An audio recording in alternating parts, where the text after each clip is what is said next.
첫 번째 종목이네요. SK텔레콤이 들어와 있습니다. 33만 2천 원에 매수를 하셨고 보유 비중 30% 갖고 계시네요. 우리 시청자님 지금 손실 구간이신데 대표님 어떻게 도와드려야 될지 첫 번째 종목부터 시작을 해볼게요. 네, SK텔레콤 보니까 33만 2천 원에 30%신데요.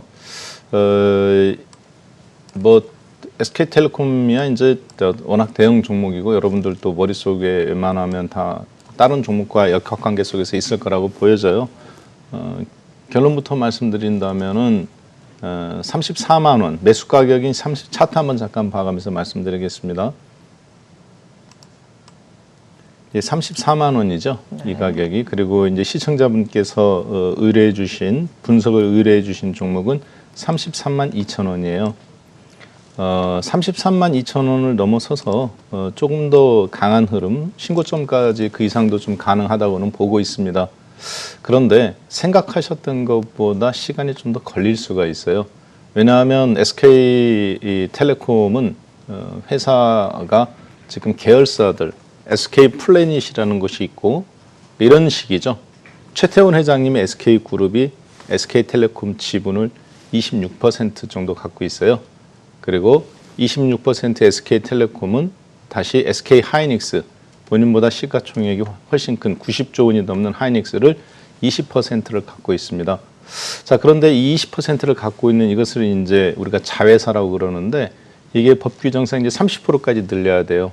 그러면 현 구조에서는 10조 원이라는 돈이 더 들어가야 되고 최소한. 그래서 SK텔레콤이 지금 회사가 이제 두 개로 분사한다라고 사업 지주회사 하나, 사업부 하나 이렇게 이제 구분되는데 그래서 SK텔레콤 지금 주가가 사실 구조적으로 올라가는 흐름인 겁니다. 분사하는 이유도 마찬가지고. 그래서 지난번에 한 작년 11월부터 여러분들한테 25만 원부터 SK텔레콤이 20년 만에 이제 30만 원 돌파 나오고 고점이 온다. 신고점까지 모르겠지만 30만 원 돌파 온다라고 계속 말씀드렸던 부분이 그런데요. 문제는 이제 이 분사 계획이라든가 이런 부분이 이미 시장에 알려졌어요. 비율까지. 그리고 SK텔레콤은 근데 기다리면은 좀 더 가능성이 있습니다. 왜 그러느냐? 이 산하에 있는 플래닛이라는 회사를 갖고 있는데 계열사 비상장 회사입니다. SK티맵이라든가 그리고 이제 또 브로드밴드 이런 거 상장하면 4조에서 많게는 10조 원까지 IPO가 이제 예정이 되어 있습니다. 그래서 그런 부분들의 SK텔레콤 주가가 올라가고 하이닉스 지분을 최태원 회장님이 지배구조를 강화하기 위해서 해야 되는 부분들이 있기 때문에 지금 구조적으로 이렇게 올라가는 흐름이에요. 문제는 이미 1차 시세 발산은 한번 다 저는 나왔다고 보고 있습니다. 왜 그러냐면 SK텔레콤 배당 성향이나 이런 걸 보면 저는 3년 목표 수익률을 그때 여러분들한테 25만 원 전으로 말씀드릴 때 55% 꼬마 빌딩보다는 좋다고 예금금리보다 훨씬 적고 꼬마 빌딩보다 좋다 언급드렸었는데 지금 3년 그러니까 이제 이게 3년 동안 5%씩 배당 성향에서 15% 그리고 목표 수익률 3년간 40%인데 24만 원에서부터 지금 34만 원까지 해서 목표 수익률에 거의 근접한 시세 차익이 나왔습니다. 일단 한번 그래서 저는 이미 공개 방송이나 여러 가지를 통해서 말씀드렸다시피 갖고 있는 분은 수익 실현을 한번 언급드렸었죠. 너무 빨리 올라왔어요. 이 회사에 굼뜬 거에 비해서. 그래서 단기적으로는 매도입니다. 그렇지만 장기적으로 봤을 때는 좀 버티는 전략 말씀드릴게요. 성향적으로 봤을 때 이 주식을 지금 33만 2천 원에 매수했다는 거는 SK텔레콤이잖아요. 저는 되게 타이밍이 정말 안 좋다고 보여지고 이런 주식은 올라갈 때가 아니라 이렇게 떨어질 때 사야 되는 매력이 있는 건데 지금은 그런 면에서 봤을 때는 성향상 투자가 맞지도 않고 또 타이밍도 잘못 잡았고 그래서 이게 본인 성향에 안 맞을 것 같습니다. 비중이 30%이긴 하지만 저는 장기적으로 봤을 때는 올라오겠지만 답답하실 거예요. 왜냐하면 지금 시장에 다른 종목들도 이제 슈팅들이 막 나오거든요. 말 그대로 이제 좀 있으면 유동성의 마지막인 썸머랠리입니다. 그러면 지금 과감하게 정리하고 다른 쪽에서 수익을 빨리빨리 내는 것이 맞다고 보여집니다. 그래서 매도 말씀드리겠습니다. 네, 알겠습니다. 매도해 보시고 교체 매매 보시는 전략으로 짚어주셨네요. 자, 이어서 두 번째 종목도 보도록 하겠습니다. P&H테크가 들어와 있습니다. 매수가는 37,600원이고요. 보유 비중은 10% 갖고 계십니다. 37,600원이면 어제장에서 매수를 하신 걸까요? 굉장히 지금 매수가 비슷한데요. 이 P&H테크 지금 차트를 보니까 계속해서 쭉 상승을 해줬습니다. 앞으로 어떻게 대응 전략 보시나요? 네, 이게 이제 전형적인 추세 종목이에요. 왜 그러냐면 이 P&H테크라는 회사는 여러분들도 아시다시피 듀폰사 그리고 LG 디스플레이 이렇게 이제 그 하나는 국내이고 하나는 세계적인 회사죠. 화학 물질을 가지고 디스플레이에 집어넣어서 디스플레이의 소재 쪽으로 사용할 수 있게 만드는 것이 하는 것이 이 P&H테크입니다. 결국은 국내용이 아니라 세계로 뻗어나가는 용이죠. 그런데 이제 LG그룹이 선택이 저는 이 P&H가 소요 1년 전까지만 해도 살생부에 놓여 있었다고 봐요. 이거 죽일 건지 살릴 건지. 왜냐하면 LG그룹이 스마트폰을 접을까 디스플레이를 접을까를 사실 고민했죠. 그런데 디스플레이는 1년에 적자가 2조 8천억이었어요. 네. 근데 그래서 파주 디스플레이 공장에 계신 분들은 아실 겁니다.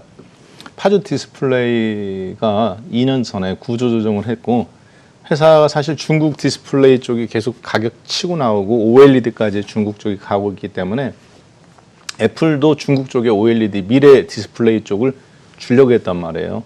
그런데 애플이 갑자기 트럼프 대통령의 중국 대항 정책에 맞서서 5G 이후에 화웨이 이후에 그 다음 중요한 전략적 자산으로 몇 가지를 선택했는데 그 두 가지 중에 하나가 디스플레이였어요. OLED 쪽에.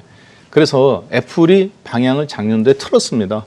삼성한테 어쩔 수 없이 중국 쪽에 주려고 했던 거를 LG하고 LG 쪽에 주고 왜냐하면 그래서 이제 애플도 지금 12부터 OLED 쪽 디스플레이를 쓰고 있잖아요. 네. 고급 사양들은. 왜냐하면 이게 이제 앞으로 커브드 쪽이나 플렉서블 쪽으로 다 OLED가 가상현실, 증강현실 가면 자동차에 들어가야 되거든요. 그런데 그 면에서 한번 차트 한번 잠깐 볼게요. 그래서 P&H테크라는 이 회사는 LG 디스플레이가 만약에 사업을 접었으면 구조조정을 했으면 어쩌면 상장 폐지됐을지도 모릅니다. 지금 정도에. 근데 지금 이제 살아나고 있죠. 차트 궤적이 보면 LG 디플하고도 좀 비슷한다고 느끼실 겁니다. 그래서 디스플레이 쪽을 LG가 스마트폰을 접겠다는 뉴스와 더불어서 이게 폭등이 나오는 거거든요. 그러니까 디스플레이 쪽은 살려주고 결국은 애플의 납품이 되는 디스플레이 쪽이 더 강화되는 LG 쪽 자동차 전장 부품과 궤적을 같이 한다고 보여져요. 지금 추격 매수를 하셨는데요.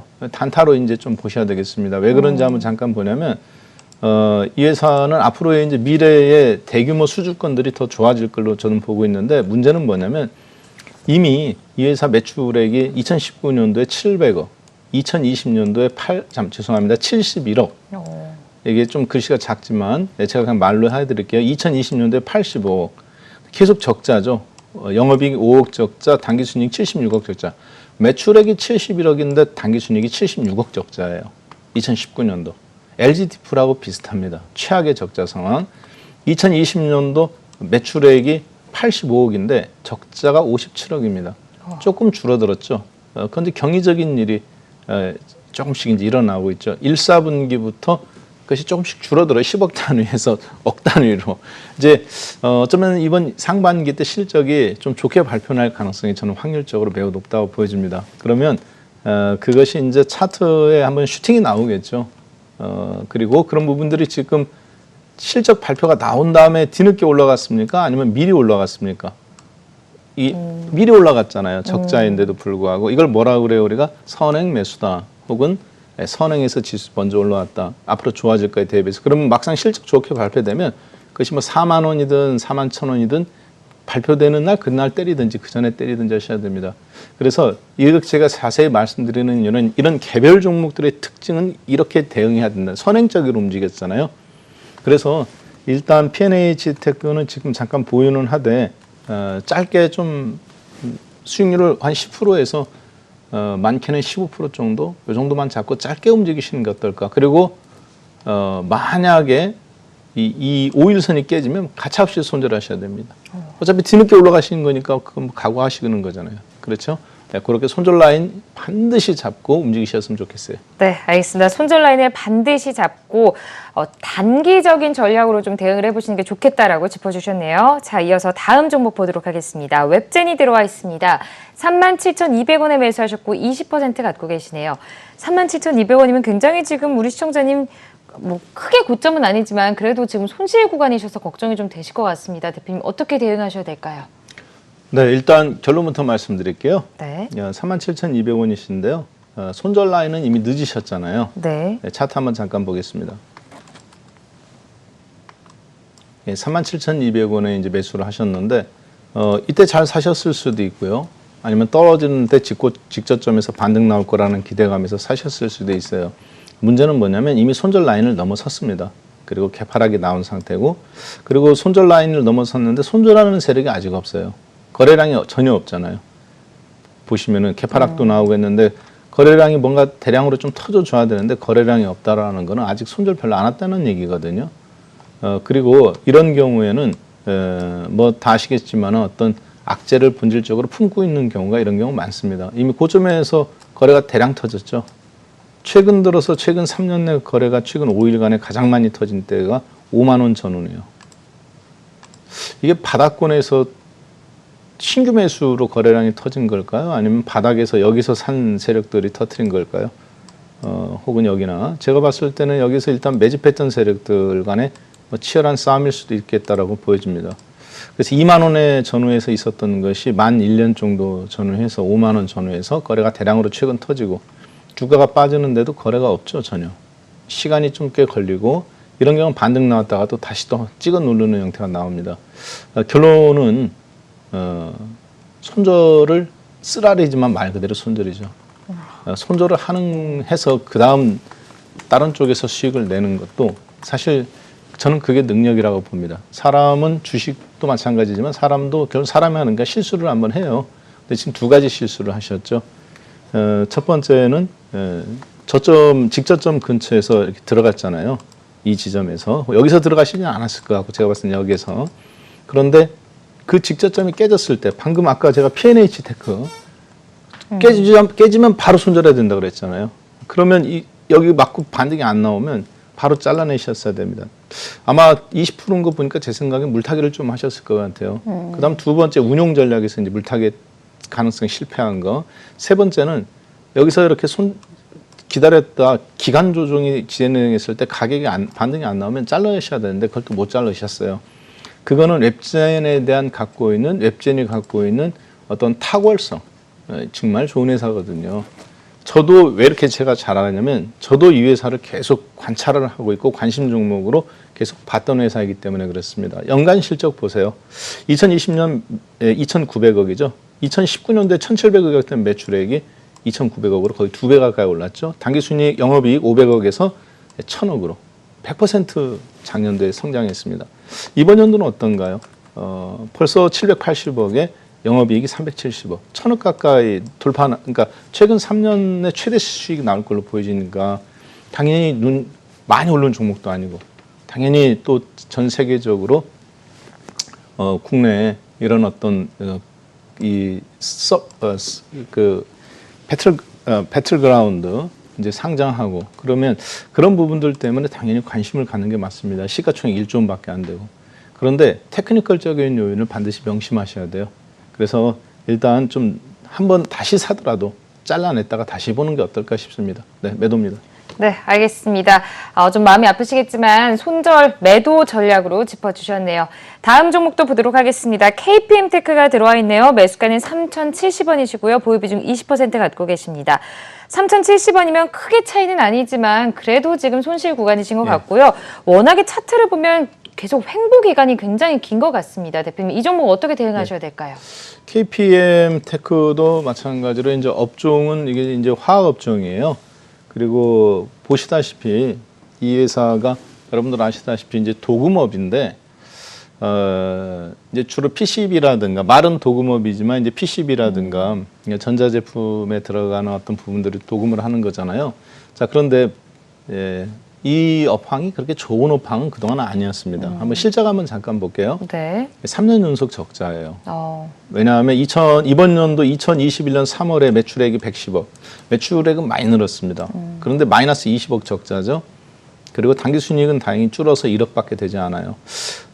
제가 요거 왜 지금 1, 4분기부터 본 건지 말씀드릴게요. 2020년 어떤가요? 매출액 230억. 근데 영업이익 85억에 당기순이익 마이너스 87억. 거의 이제 30%가 적자죠. 근데 그 전년도에는 당기순이익이 334억 적자예요. 2019년도. 매출액은 177억인데. 그러니까 예를 들어서 100억 팔았는데 100만 원어치 팔았는데 적자는 200억. 지금 200만 원, 2배가 난 형태인데 그게 이제 획기적으로 줄어들죠. 매출액 좀 늘고 80억대로 줄어들고 이번 1, 4분기 매출액은 늘고 당기순이익 마이너스 1억으로 줄이고 그러니까 이제 살아남은 자가 이 회사는 살은 거예요. 도구 많은 업체나 이런 것이 우리나라가 다 중국이나 동남아시아 쪽, 중국 쪽으로 특히 다 줬습니다. 심지어 삼성도 그렇고 LG도 그렇고. 그래서 더 이상 PCB를 우리나라가 사실 이런 파트들을 생산하지 않아요. 그런데 이제 LCD까지 원래 접으려다가 이번에 특수 때문에 LG가 포기하지 않고 지금 다시 생산하고 있는 건데 팬데믹 이후에 이제 그래서 지금 KPM 테크 같은 경우도 살아날 가능성이 아까 그 P&H 테크처럼 거기를 지금 잘 따라가고 있다고 보여집니다.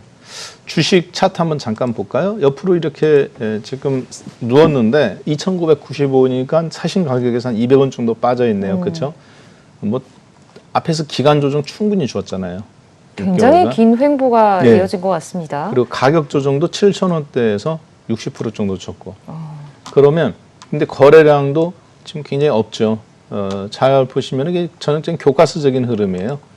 주가 급등, 거래량 급등. 주가 하락, 거래량 급감. 주가 옆으로 눕고 그다음 거래량도 거의 없죠. 네. 이런 경우에 이제 조만간에 상하 변동성이 나오게 되어 있습니다.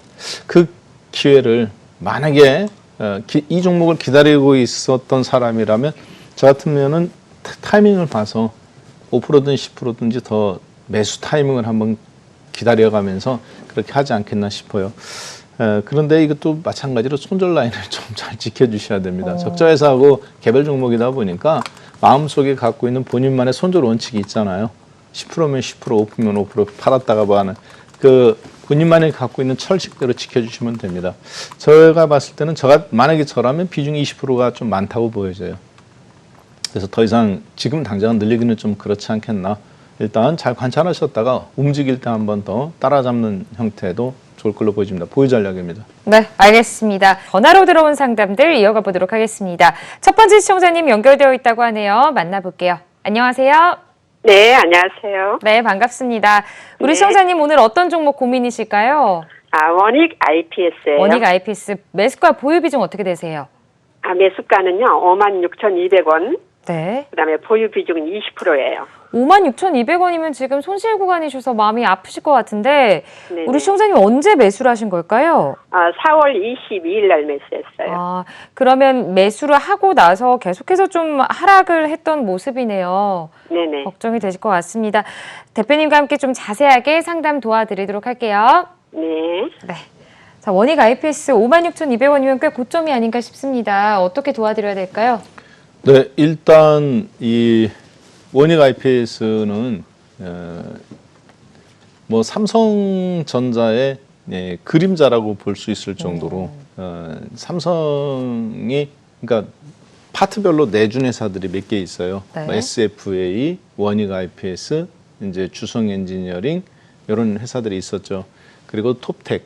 그래서 이제 각 파트별로 반도체 장비면 장비, 식각이면 식각, 그리고 이제 LCD면 LCD. 뭐 디스플레이 숄더볼이나 이런 쪽은 또 덕산 하이메탈, 덕산 네오룩스. 그러니까 삼성은 그쪽 파트, 그러니까 본인이 세계 최고이지만 D램 반도체도 네. 그리고 그렇지만 그 아래 밴드 업체라고 그러죠 우리가 이제 그 생태계가 조성돼서 아래 하청업체라고도 말하지만 사실 하청업체라는 개념보다는 협력업체가 더 맞습니다. 왜냐하면 이 회사가 없으면 안 돌아가거든요. 그래서 그런데 주성 엔지니어링 같은 경우는 삼성한테 팔으라 그랬는데 안 팔았어요. 그래서 사실 삼성이 거래를 끊어가면서 굉장히 어려워졌을 거예요. 10년, 20년 전에. 네. 그리고 이제 최근 한 5년간에는 LCD 쪽에 디스플레이 쪽에서는 이제 처음으로 매출액 1조 원을 달성했던 협력업체 중에서 톱텍이 그런 비슷한 사건이 하나 있었고요. 기술적인 분쟁 면에서. 그리고 지금 이제 원익 IPS라든가 SFA라든가 이런 데는 아주 잘 협력이 이루어지고 있는 그런 협력업체입니다. 원익 IPS, 원익 쿼츠 뭐 이렇게 다양하게 이제 또 분사도 되어 있고 문제는 삼성이 D램 반도체를 성장시키고 있습니까? 아니면 비메모리 반도체를 성장하고 있나요? 대만의 TSMC가 비메모리 반도체죠. 삼성하고 하이닉스가 메모리 반도체 90%를 점유하고 있고 세계 시장에. 이거는 어차피 이제 우리 다 한국이 점유하고 있는 거고. 그래서 이제 사실은 비메모리 반도체 쪽, 자동차 반도체라든가 아니면 이제 스마트폰 쪽으로 들어가는 메모리라든가 이런 어떤 알고리즘을 만드는 그런 메모리 반도체 쪽에 지금 미국 공장도 다 거기잖아요. D램 반도체가 아니라 사실은 비메모리예요.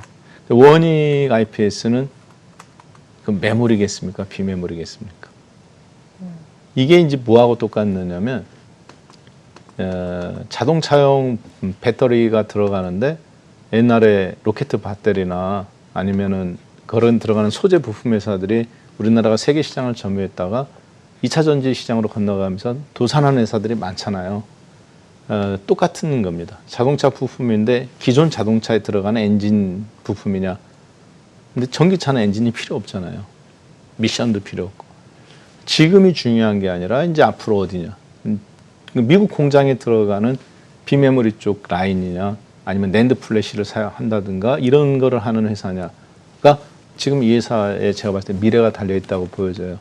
원익 IPS 실적은 괜찮은데 아시다시피 메모리 반도체 쪽에 거의 세계 최강자라고도 보셔도 되겠습니다. 전문 업체죠. 따라서 보시면은 실적 꽤 좋습니다. 2019년도 매출액이 6,600억에 영업이익이 400억. 그리고 2020년도 매출액 1조 900억이니까 1조 1000억이죠. 사실 2배 가까이 나왔고 영업이익 1,400억. 1,000억, 그러니까 250%가 늘었어요. 이번 1, 4분기도 실적 괜찮습니다. 이 정도면 1조 원 또 돌파 나오고 사상 최대 실적 나올 것 같아요. 단기 순이익. 그런데 이 미래가 담보되어 있지 않아요.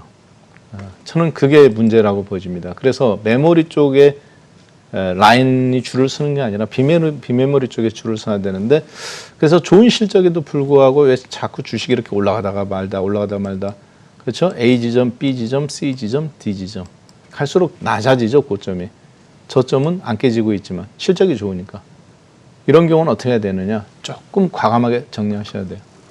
여기에 실적 보고 있다가 여기 이제 굉장히 조심스러운 분들 꼼꼼하게 주식하시는 분들이 당하기 쉽습니다. 이미 앞에 부분은 일정 부분 인정됐지만 그래서 쥐고 있을 때 올라갈 기대감도 있습니다. 실적이 있으니까. 그렇다 하더라도 좋은 실적들이 1, 4분기 발표되고 했는데 주가가 부응하지 못할 때는 빨리 쳐내야 됩니다. 왜냐? 이거는 이 종목의 문제가 아니에요.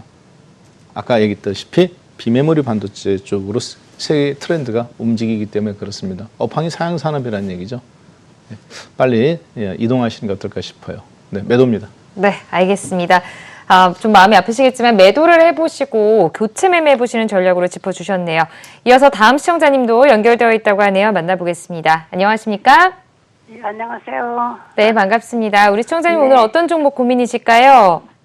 지금 포스코 케미칼이요. 매수가 보유 비중 어떻게 되세요? 매수가가 16만 2천 원에 비중은 10%요. 16만 2천 원에 비중은 10%. 네네. 그러면 우리 시청자님 혹시 언제쯤 매수를 하신 걸까요? 4월, 5월 이쯤 하신 걸까요? 한 4월 달에? 4월 정도. 그럴 거예요. 네. 지금 혹시 손실 구간이셔서 마음이 아프실 것 같은데 매수를 하신 특별한 이유가 있으실까요? 아니, 뭐, 특별한 이유가 없다는 것보다도, 증권회사의 그 직원 말 듣고 샀거든요. 그걸 네. 괜찮다고 그래가지고. 네. 알겠습니다. 좀 걱정이 되실 것 같은데 대표님과 함께 네. 자세하게 상담 도와드려 볼게요. 예, 고맙습니다. 네, 감사합니다. 자, 우리 시청자님 지금 매수가가 꽤 높습니다. 네. 증권회사의 어떤 도움을 받아서 매수를 하셨는데 좀 손실 구간이신 것 같습니다. 대표님 어떻게 도와드릴까요?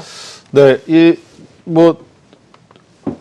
이제 전화 주신 어머니께서 지금 보니까 얼마에 사셨다고 그랬었죠? 지금 16만 2천 원입니다. 16만 2천 원. 네. 비중이 15%. 예, 15%네요. 그렇죠? 예. 결론부터 말씀드릴게요. 저희 어머니하고 목소리가 많이 비슷하신데 그런가요? 예, 제가 저희 어머니에게도 똑같은 말씀을 드렸을 것 같아요. 예, 그냥 미련 두지 말고 파시죠. 예, 그게 정답이라고 생각합니다. 왜 그러냐면 이제 주식은 생선과 소멸이 사실 있어요. 네. 이게 없는 것 같은데 참 신기하게 그래서 주식이 살아있는 생물이라고 말하고 어떻게 보면은 때가 되면 자연적으로 스스로 소멸하고 다시 또 씨를 뿌리고 다시 이게 탄생하는 것처럼 차트 한번 잠깐 보실까요? 이 포스코 케미칼인데 이제 포스코 케미칼을 지금 갖고 계신 분들은 저는 꽤 투자도 잘하시고 좋은 종목을 갖고 있다고 봅니다. 그리고 세계 최고의 회사이기도 하고요. 네. 그리고 포스코 케미칼에 대해서 사실 뭐 대한민국에서 두 번째라고 하면 제가 가장 서러워할 정도로 많이 잘 알고 있어요. 이 회사에서부터 시작해서 사원으로 시작해서 올라가신 분이 지금 포스코의 사장님이시거든요. 네. 그분이 포스코 정체되어 있는 철강 회사를 계열사를 잘 키워서 저거를 했어요. 이제 2차 전지 산업으로. 그리고 포스코가 사업 다각화에 오늘날 성공한 게 사실 그분의 덕입니다. 그래서 포스코 케미칼에 포스코가 원래 낙하산 인사잖아요. 옛날에 이제 굉장히 시끄러웠었죠. 네. 근데 그거를 이분이 포스코 케미칼도 사업 다각화도 포스코 그룹이 성공했고 그리고 포스코가 그 덕분에 안정화가 돼가면서 오늘날 포스코 사장님까지 된 사실 입지전적인 인물입니다. 어떻게 보면 포스코 케미칼이 포스코의 어떤 정치적인 역풍, 뭐 낙하산 인사해갖고 뭐 비자금 했나 안 했네, 5년 전에 시끄럽잖아요. 그것을 사실 잠재워가면서 어떻게 보면 포스코 그룹의 저는 잔다르크 같은 분이라고 볼 수 있는 분인데 입지전적인 인물이에요. 네. 그런데 이 주식이 10,000원에서부터 사실 성장했습니다. 엄밀한 의미에서는 이제 8,000원이에요. 그러니까 이제 다 살 수 있는 시간이 있었다는 거죠. 그리고 이 거래량부터 시작해서 그런데 지금 이제 15만 원, 얼마 전에 18만 원 찍었습니다만 평균이 그냥 16만 원이 평균 매도가라고도 볼 수 있을 것 같습니다. 이제는 그 역량이 저는 다 됐다고 보는 게 왜 그러냐면 시가총액이 11조 3천억이에요. 현재 14만 6,500원에. 그런데 매출액은 얼마냐? 보시다시피 2020년도에 1조 5천억입니다. 그리고 당기순이익이 296억이에요. 코로나 때문에 물론 그런 것을 반영한다 하더라도 2019년도 당기순이익이 1,000억입니다. 이번 연도 실적이 아주 좋게 나와도 1,200억밖에 되지 않습니다. 무슨 얘기냐면 시가총액이 11조 3천억인 회사인데 당기순이익이 1,100억이다. 예를 들어. 그러면 1,000억이 10배 되면 1조 원이죠. 1조 원이 10배 되면 10조 원이에요. 11조 원. 그러니까 1,100억이 10배 되면 1조 1,000억이고 이게 100배가 되면 11조 원이에요. 즉 당기순이익 1,100억 원이 이번 최근 3년 내 최대 예상되는 이번 연도 당기순이익인데 이거의 100배가 현재 시가총액입니다. 이걸 이제 우리가 퍼라고 그러죠. 현재 가격 한 주당으로 나눈 거. 자, 그런데 그렇게 봤을 때 포스코 케미칼이 여러분들이 보시기에는 현재 주가에서 올라왔을 때 우리가 봤을 때는 그냥 차트로 보기에는 쉬워요. 그까짓 거 16만 원 못 올라오겠어. 실적이 좋은데. 지금으로부터 10만 원 더 못 올라오겠어. 10% 더 못 올라오겠어. 그렇지만 그 10%는 퍼로 본다면 110배에서 121배가 되는 거거든요. 무게중심이 굉장히 어려운 가분수가 되어버리는 겁니다. 평균 퍼를 넘어서요. 그리고 아까 보셨지만은 매출액 대비 시가총액이나 이런 부분이 이미 정말 많이 올랐잖아요. 그래서 지금은 좋은 실적이 계속 앞으로 발표가 된다 하더라도 어떤 세계적인 어떤 획기적인 뭐가 나오지 않는 한 이 주식이 올라가기가 저는 어렵다고 봅니다. 오히려 반대로 계속 급락이 나올 가능성도 높아요. 그래서 공매도 세력들의 표적이 되기에 아주 좋은 지금 타겟이 될 수도 있는 위치예요. 그렇기 때문에 좀 매도를 말씀드리겠습니다. 네, 알겠습니다. 포스코케미칼 매도해 보시는 게 좋겠다는 전략 짚어주셨습니다. 자, 이어서 다음 시청자님도 연결해 보겠습니다. 안녕하십니까? 안녕하세요. 네, 안녕하세요. 반갑습니다. 네, 기다려주셔서 고맙습니다. 대표님하고 이렇게 종목을 상담할 수 있어서 감사해요. 아, 네. 서로 너무 훌륭하시고 존경합니다. 아, 예, 네. 감사합니다. 우리 박한선 대표님 팬분이신 것 같은데요. 흥미스럽습니다. 감사합니다. 네. 네, 고맙습니다. 우리 시청자님 기다려주셔서 고맙습니다. 어떤 종목 고민이세요? 네. 농민신산업 28,500원에 네, 20%인데 명신산업 예. 28,500원 20%요.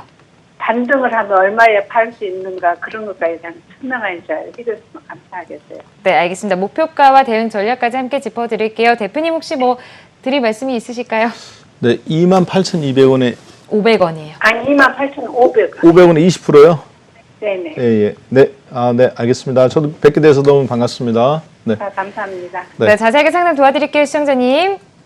예, 감사합니다. 네, 자, 명신산업 뭐 매수가 크게 다르지 않습니다. 앞으로 목표가 어디까지 오를 수 있을까요? 라고 여쭤보셨는데 어떻게 보시나요? 예, 명신산업은 굉장히 좀 특이한 구조를 갖고 있네요. 이 자동차 부품 쪽이기도 하지만 보니까 이 한번 주요 주주들이 이 회사의 앞으로 주가에 어디까지 갈 건가 뭐 중요한 저는 원동력이 될 거라고 보는데요. 차트 한번 잠깐 보고 한번 말씀드릴게요. 2020년 보니까 하반기에 상장됐네요. 상장된 지 얼마 되지 않았죠? 대부분의 상장했던 회사 대형 종목들이 시가가 높게 형성되고 급락 나온 다음에 바닥 있다가 요즘 이렇게 오르는 거하고는 이 회사는 반대입니다. 상장하고 나서 올라갔다가 계속 하락이죠. 한 번도 오른 적이 없네요. 예, 왜냐하면 네. 이쪽 자동차 부품, 중소형 부품들이 뭐 예를 들어서 이때는 인플레이션 종목들한테 또 치였고 네. 그리고 다른 종목들이 기존에 뭐 10년, 20년 된 뭐 화신이라든가 성우 하이텍이라든가 이런 종목들이 30분의 1 토막, 뭐 10분의 1 토막씩 이미 다 나고 있던 상황에서 기존의 자동차에서 전기차 쪽으로 부품이 되느냐 수소 쪽으로 업종 변환, 그러니까 체질 전환을 하고 있었던 상황이었기 때문에 이 주식이 잠깐 반짝했다가 아마 계속 떨어지는 것은 당연했다고 보여져요. 오히려 그런 부분들이 매수할 수 있는 좋은 기회였느냐 아니면 시간이 더 걸리느냐 하는 부분이지 않겠나 싶어요. 일단 그런데 저는 이 주식은 뭐 실적이나 이런 부분은 아실 것 같고요. 한 가지 팁을 드리자면 주주 구성에서 한번 잠깐 보겠습니다. 보니까 최대 주주가 MS 오토텍이죠. 38% 갖고 있네요. 그리고 시임원이 15.7%. 이 회사도 그러니까 일반 개인이 아닙니다. 그리고 타이탄 원SP 유한회사가 10%. 다 법인이죠. 그러니까 어떻게 보면은 사실 주인 있는 회사이긴 하지만 기존 주주 구성이 다 법인으로 된 우리 사주까지 합치면 67%가 다 어떤 특수관계 법인들이에요. 전부 다. 그 다음에 시장에서 유통 물량은 겨우 32.8%인데 이 가운데서도 5%로 등록되지 않은, 그러니까 신고하지 않아도 되는 3%, 4% 이런 경우에는 우호 지분들이 많습니다. 그래서 실제 왜 이렇게 거래가 없을까? 이런 종목들을 보면 이 주식이 지금 시가총액이 1조 4천억이잖아요.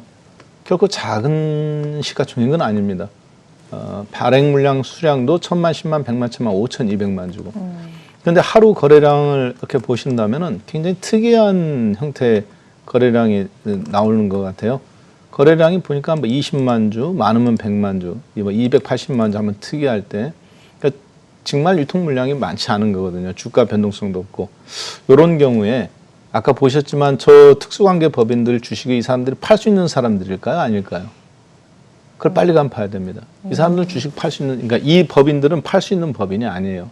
투자 지분들이 아니라 이 회사하고 뭔가 중요한 협력 관계 때문에 지분을 서로 공유하거나 갖고 있어야 되는 단계라고 보여집니다. 그리고 이 회사는 앞으로 이제 보니까 전기 자동차 쪽으로 방향이 일단 잘 잡혀 있다고 보여져요.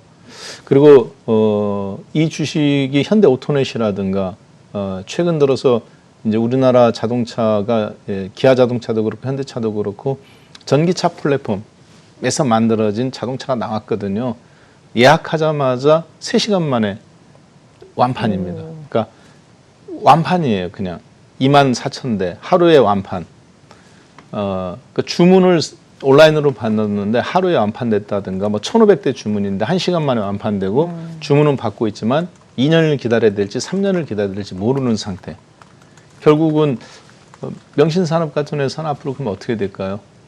훨씬 같이 그렇게 성장하는 거라고 봐야 되겠습니다. 따라서 지금 같은 경우는 이런 경우에는 조금 할 수 있으면 더 매집을 하는 형태가 저는 트렌드도 맞다고 보여져요. 문제는 이게 이제 이런 주식이 거래량이 굉장히 한없이 기다릴 수 있습니다. 제가 요거를 이렇게 말씀드리는 거는 명신산업뿐만 아니라 이런 비슷한 형태의 주식들이 요즘 많거든요. 그래서 여러분들이 좀 여유 있게 본다면은 매집이라고 볼 수 있을 것 같고요. 대신 비중을 세게 갖고 하는 것보다 좀 야금야금 사가는 형태, 다른 쪽에서 벌어서 그렇게 투자로 생각하시면 좋을 것 같습니다. 네, 알겠습니다. 시간이 조금 걸릴 수는 있겠지만 추가 매수하면서 조금씩 매집해 보는 게 좋겠다. 근데 지금 이미 벌써 20%시네요. 맞아요. 그게 좀 문제시네. 좀 많은 것 같네요. 그렇죠? 네. 좀 멈추셔야 될 것 같습니다. 종목은 좋은데 네. 비중은 이미 차셨네요. 네. 네. 알겠습니다. 자, 이렇게 명신산업까지 짚어주셨습니다. 자, 이어서 다음 시청자님 한 분만 더 연결해보고 마무리 지어보도록 하겠습니다. 시청자님 연결되어 있나요? 안녕하세요. 네, 수고 많습니다. 네, 반갑습니다. 감사합니다. 우리 시청자님 오늘 어떤 종목 고민이실까요? 예, SM, 매수가 보유 비중 어떻게 되세요? 45,000원에 20%입니다. 45,000원이면 지금 수익 구간이시겠네요. 예, 네, 일단 수익 굉장히 축하드립니다. 매수를 잘 하신 것 같고요. 우리 시청자님 어떤 부분 좀 가장 고민이 되실까요? 이걸 팔아야 될지 어찌해야 될지 좀 장기적으로 지금 한 2년 됐거든요. 2년 동안 보유하셨어요? 네, 네, 알겠습니다. 그러면 지금부터는 좀 팔고 싶으신 마음이 더 크실 것 같은데 일단은 대표님과 함께 자세하게 상담 도와드릴게요. 예, 감사합니다. 네, 감사합니다. 자, 우리 시청자님이 지금 매수 기간이 2년이라고 해서 제가 잠깐 잘못 들었나 싶었는데 어쨌든 수익 구간이십니다. 대표님 어떻게 하셔야 될까요, 앞으로? 네, 2년 갖고 계셨으니까 뭐 이제 이 정도 되시면은 꽤 상당한 주식도 지식도 있으시고 네. 그리고 이제 저는 주식이 지식도 있는 것도 중요하지만 그 경험 속에서 그것을 사실은 안 파는 게 더 능력이라고 보는 사람이에요. 주식은 잘 사는 거는 누구든 잘 삽니다. 20년 전에 삼성전자 안 샀다 팔았다 안 해본 사람 누가 있겠어요? 그렇죠. 10년 전에 셀트리온 샀다 팔았다 안 해본 사람 누가 있겠습니까? 맞아요. 중요한 건 그 주식을 나를 거쳐가는 것이 아니라 내 안에서 그것이 이제 꽃 피우고 열매 맺는 거죠. 근데 지금 열매 맺으셨어요. 잘하셨고요. 한 가지 팁을 말씀드릴게요. 뭐 제가 봤을 때는 실적이라든가 이 회사의 어떤 세부적인 내용이라든가 요거는 저보다 더 잘하실 겁니다. 다만 이제 어떤 큰 그림 면에서 아마 물어보셨을 것 같은데요. 팁을 말씀드리면은 이렇습니다. 다른 거를 한번 다 무시하시고 한번 이 부분을 한번 잠깐 한번 보시면 어떨까 싶은데 SM이 최근에 주가가 이제 이렇게 급등도 나왔고 그런데 이 거래량을 한번 잠깐 볼까요? 요즘보다 더 많은 거래량이 나온 적이 있었나요? 이 주식이 올라가기 전에 터졌던 이 거래량 여기 1차 상승 때 이 거래량보다 하루짜리 말고 이제 분집 형태로 이것보다 많이 터졌던 거래량은 가장 최근에 터진 건 이거예요. 그렇지만 이만큼을 형성하지 못했습니다. 그러면 최근 2020년에도 없었고 뭐 그 전에 아무도 없었죠. 이번에 3만 원에서 4만 원대까지 치고 올라갈 때 터졌던 그 거래량을 압도하는 거래량이 터진 적은 비슷한 수준의 거래량은 2015년도 8월에서 있었던 이 거래량 말고는 제가 봤을 때는 없습니다. 가격대도 좀 비슷한데 이때가 조금 더 우위네요. 그렇죠? 결국에는 이 정도 거래량은 여기서 한번 터지고 여기서 한번 터졌어요. 근데 잘 보시면은 이때는 언제입니까? 2011년도 한 10월 달 경으로서 주가가 지금처럼 45,000원일 때, 그리고 나서 여기서 한번 또 터졌는데 이때는 2010년도 여름 때네요. 참 3, 4월 달이네요. 주가가 7,000원일 때, 7,500원 전후일 때 올라갈 때 한번 터지고 여기서 터지고 얼마에서 45,000원. 그러면 77이 49. 이게 별거 아닌 것 같아도 왜 중요하냐면 당시에 매집 거래량으로 올라가면서 터졌던 거래량이 여기에서 한번 터졌잖아요. 그전에는 없었고, 근데 평균 매도 단가가 49,000원, 45,000원, 5만 원 잡고 그러면 700%가 올라간 시점이에요. 그리고 나서 그 뒤로 중간에 거래가 있었지만 이번처럼 많이 터진 거래량은 여기거나 여기가 말고는 없습니다. 지금 시세가 한번 분출이잖아요. 자, 팁을 한 가지 드린다면 이 주식을 만약에 갖고 있었다면 눌림목을 줄 때 저라면 더 매집하는 형태를 생각해 보겠습니다. 그러니까 한번 살짝 3분의 1이나 절반 놔줬다가 물량을 늘릴 생각을 하셔야 돼요. 왜냐면 이제 대추세가 지금 몇 년 만에 나온 거거든요. 그 세부적인 뭐 내용에 대해서는 네이버와의 관계성이라든가 소프트뱅크의 자금 유입 가능성 여러 가지가 있기 때문에 제가 그 부분은 좀 잘 아실 거예요. 생략하도록 하겠습니다. 팁을 드리자면 그래요. 네.